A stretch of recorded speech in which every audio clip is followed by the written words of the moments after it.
कमरैमा पटुकी कसेर मुसु मुसु हाँसेकी बसेर कमरैमा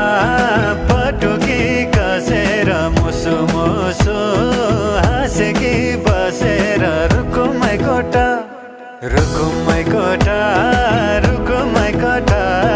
रुकुमै कोठा रुकुमै कोठा आँखा नि राम्रै हो